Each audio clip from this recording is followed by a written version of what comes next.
élections qui déshonorent ceux qui les ont organisées, contraignant les Sénégalais, qui devraient pouvoir s'exprimer librement et choisir qui ils veulent comme président ou présidente de la République sans qu'il y ait à redire, car le peuple en définitive est souverain. Il peut lui arriver de se tromper, mais telle est la vertu de la loi et des élections, c'est qu'elles permettent de se corriger d'une élection à l'autre. Si on enlève à la force de la loi et aux élections cette puissance, c'est comme si en sorte on les vidait de toute réalité et de toute leur utilité.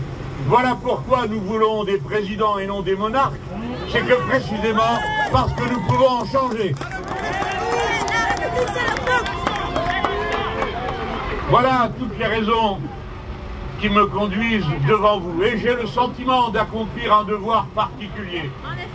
Je sais que je suis le citoyen d'un pays qui a eu et qui a encore maintes fois des comportements qui ne sont pas acceptés par les peuples d'Afrique, à juste titre. Et je voudrais que les Sénégalais n'en viennent pas à confondre la France avec ceux qui souvent parlent en son nom, hommes d'affaires, corrupteurs, intervenants de toutes sortes. La France, ce sont aussi les consciences libres comme les nôtres, qui protestent contre l'injustice, qui protestent contre les attentats, contre la démocratie, qui se tiennent à vos côtés. Et en toutes circonstances, vous vous souviendrez, vous les plus jeunes, que la solution à tous les problèmes est toujours la même. C'est le peuple. Le peuple n'est jamais le problème. Il est la solution. Les puissants sont souvent le problème et rarement la solution. Tout cela, nous le savons et nous le portons. À cette heure, il est important que cette convergence des opinions publiques se fasse, qu'on voit qu'à Paris, on se passionne pour la démocratie sénégalaise, comme je suis sûr que vous-même vous vous passionnez pour la démocratie française. Car les peuples et leurs manifestations en faveur de la démocratie, les peuples sont ceux qui portent à bout de bras les droits qui constituent l'humanité.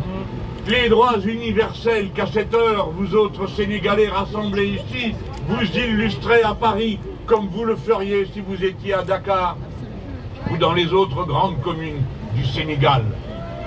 Voilà ce que nous sommes en train de faire. Et c'est pourquoi je voudrais dire que si nous ne le faisions pas, combien de fois nos dirigeants s'en passeraient?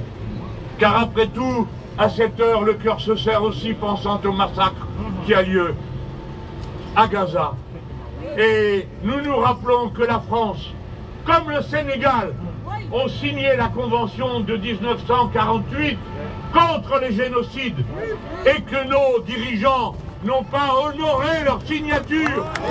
À cette heure, ils laissent commettre un crime épouvantable alors qu'il est dans leurs mains et dans leur pouvoir d'y mettre un terme immédiatement. Puissants du monde, vous apprendrez bientôt que les peuples sont toujours les plus puissants et qu'ils ont toujours le dernier mot. Que rien ne brise leur résistance, ni leur volonté toujours d'aller au bout. Il n'est d'autre souverain que le peuple.